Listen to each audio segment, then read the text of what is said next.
আসসালামু আলাইকুম, welcome to Simon mushroom health blog. চলে এলাম আমাদের নিয়মিত আয়োজন মাশরুমের মজার রেসিপি নিয়ে। আজকে আমি করব মিল্কি মাশরুম দিয়ে চাউমিন।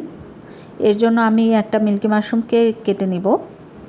মিল্কি মাশরুম সাধারণত অনেক বড় হয়, যার কারণে এটা 2বার বা 3বারও খাওয়া যায় একজন মানুষ যদি খেতে চায়।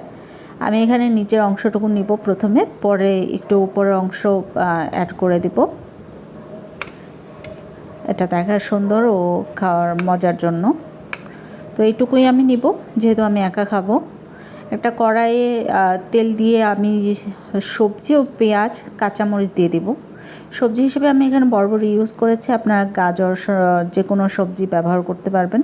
সাথে আমি মাশরুমটাও দিয়ে দিব, একটু ভেজে নিব। মাশরুমের বিভিন্ন রেসিপি পেতে এবং মাশরুম সম্পর্কে বিভিন্ন তথ্য পেতে অবশ্যই Simon mushroom health blog Facebook পেজটি ফলো দিয়ে রাখবেন এবং Simon mushroom health blog YouTube চ্যানেলটিও সাবস্ক্রাইব করে রাখবেন।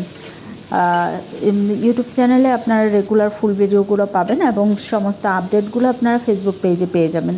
কিছুক্ষণ ভাজার পরে আমি এখানে দিয়ে দেবো মশলা।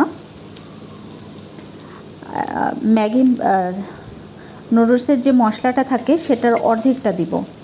যদি স্টিক নুডলস ব্যবহার করেন সেক্ষেত্রে একটা ম্যাগি মশলা ব্যবহার করতে পারেন। তারপর আমি নুডলসটা দিয়ে দেব।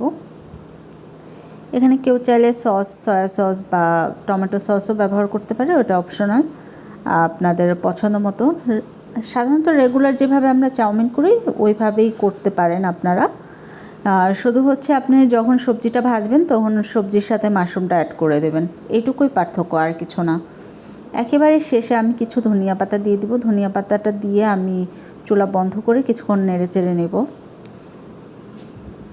ধনিয়া পাতা দেওয়ার পরে খুব বেশি করতে হবে না, রান্না করতে হবে না। তো আমার রান্না প্রায় শেষ, এখন আমি এটাকে নামিয়ে নিব।